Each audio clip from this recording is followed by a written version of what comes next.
We'll start with Sheldon Keefe. What's the latest you're hearing on that front? Nothing really new. I think, look, Brad Treliving is, I think the best way to explain it with the Toronto Maple Leafs early in his tenure is drinking from a fire hose. He's got so many things to figure out. Sheldon Keefe is toward the top of the list, but he's also putting on the tour, the player tour, to get to know everyone, to make the introduction and make everyone feel comfortable. And I believe, I didn't double check on this, but I think the plan was for him to be in Arizona yesterday to meet with Auston Matthews. So look, that stuff is all ongoing. I think the plan, especially as the coaching carousel is slowing down and coming to a halt, I think the plan was to try and bring Sheldon Keefe back. I think that's where they sort of landed heading into this. But look, I don't know what his ultimate decision-making process is like. And I also don't know how he feels about the idea of Sheldon Keefe heading into next season as a lame duck coach. We know it's not just about the lame duck coach. It's also about what the Leafs just went through all year with Kyle Dubas, the constant sort of question and talking point that existed all season long, that we then know how it ended up playing out. How do you see the Auston Matthews situation playing out? Because I just brought up the fact that the offseason, it's rumor season, it's wacky, it's chaotic, it's crazy. We really haven't heard much the last little while. Everything you just mentioned there with the two sides potentially meeting. Do you anticipate this being something that drags out, like very similar to, Nathan MacKinnon? We all thought they had it in the back pocket, then it was finally announced. This one's different. At least it feels different because there's been so much change, because there's been heartache in terms of playoff failures. MacKinnon at this point had a Stanley Cup in the bag. So that is different sort of in its own right. You've gotten to the pinnacle, the top of the mountain, pardon the Avalanche pun. And then it was just a matter of taking this player that was so underpaid for so long and bringing him up to current market value. That's part of it. Here, there's a bunch of things that are different. I mentioned, for one, the lack of playoff success. Two, the fact that Auston Matthews has already been paid at the pinnacle, really, of players in this league. There's only so many that make north of where Auston Matthews is. It's kind of Connor McDavid and now MacKinnon, and it's a really short list. So that's part of it too. And look, I just think there's two different things that are going on right now, a push and a pull. On one hand, you've got Brad Treliving, who kind of went through a really tough situation with Johnny Gaudreau and watched him go through the season and then walk for nothing. And I don't think anyone's thinking that Auston Matthews is thinking along that path, but I still think there's a real push from the Leafs perspective, from Brad Treliving and that scar tissue, to get him locked up long-term before, at least medium-term, before July 1st, so that you can kind of put that to bed and put it to rest. And then you have, on the other hand, the Matthews camp, which has said and done all the right things to this point. I intend to be a Toronto Maple Leaf. I'd like to sign before the season starts, but that leaves sort of it open-ended and an open date of, well, when? And so the thought process, I think, has been, what happens if Brad Treliving and the Toronto Maple Leafs give Auston Matthews everything that he wants? The contract and the term, et cetera, they come to terms, at least, hey, Auston Matthews asked for X and the Leafs gave him X. But what if he still doesn't sign? I don't think they're in any hurry to sign, is at least my understanding. So those two things are kind of butting up against each other, and it puts the Leafs in kind of a really uncomfortable position to be in, which is like, hey, we are going to bend over backwards to make you happy. And if it's still not good enough, then what's to say if it's not good enough in late June that it's suddenly going to be good enough in September or December or February when we get close to the trade deadline? The Leafs can't be in a situation where Auston Matthews 1 year from now is walk to free agency and leaves. So I think it's a really uncomfortable spot for Brad Treliving to be in. Borderline disastrous too, right? If it goes south in a hurry, then you're in trouble and July 1st hits. That's why, again, you would love some clarity, but then they're playing the time game on the Matthews side. What's your read on Nylander? Is anything different in that situation?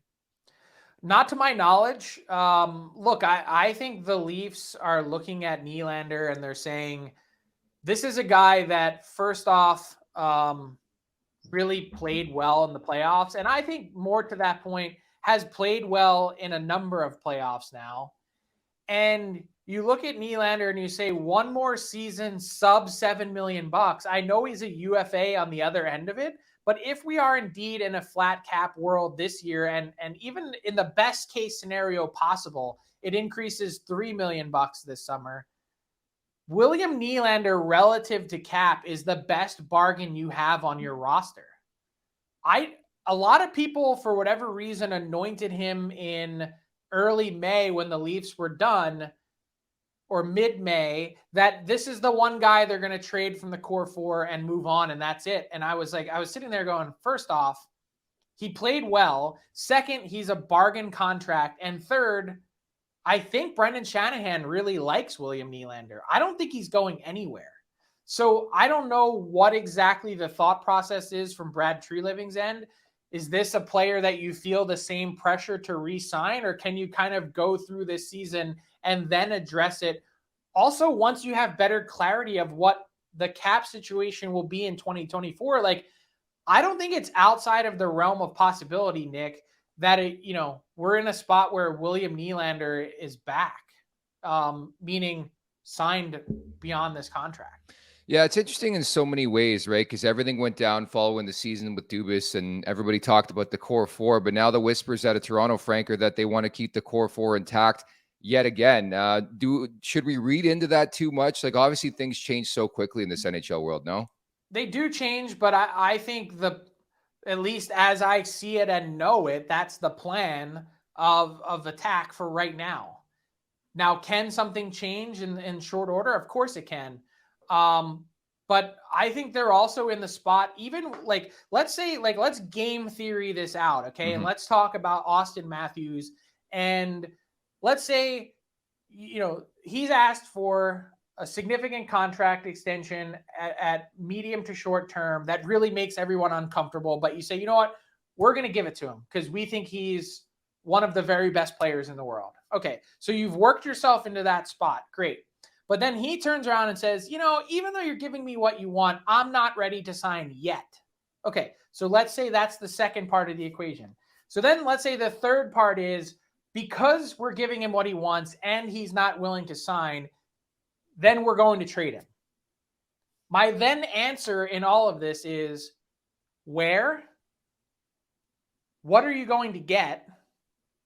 And how much leverage does Auston Matthews have to back you into the corner to essentially say, even though he doesn't have the no trade clause that's formally kicked in yet, all he has to do is signal to anyone out there, we're not willing to re-sign anywhere until next summer.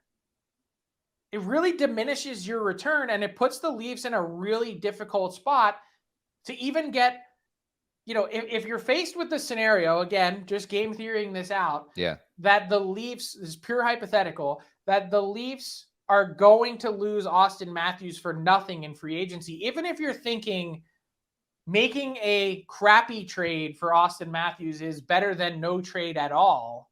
I just think this is the same situation. This is why I made the point. This is the same situation that I think they've worked themselves into with all of those guys. And I'm not really including John Tavares because I don't think he's tradable. When it comes to Nylander, Marner, and Matthews, is how do you win the trade? How do you actually get fair market value? And more to the point, how do you make the Toronto Maple Leafs better next season by virtue of making that trade? And so everyone wants to say, and I've been in this group, I think personally, to bring Sheldon Keefe back and the entire core and the roster and just suddenly hope that something's going to be different next season, I think that's lunacy. Mm-hmm. I just don't also know what the viable path forward is to make this team better in the short term and win those trades and say our team's better in October on opening night because we decided to pluck the Band-Aid off and make it hurt and do it just to do it.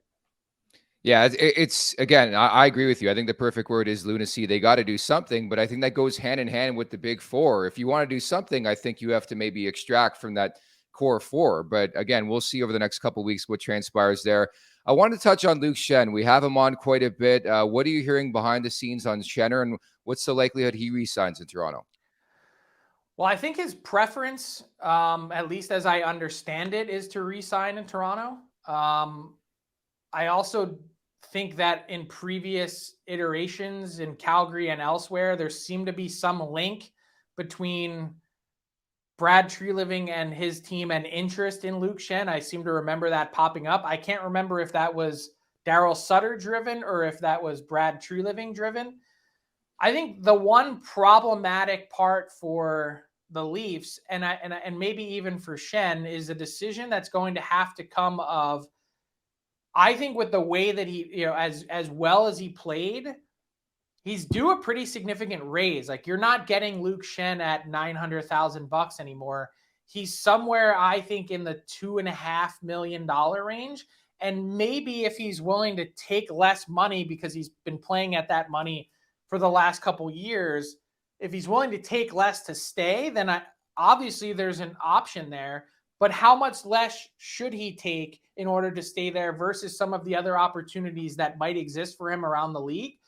It's really going to come down to not so much are the Leafs interested, because I think they would be.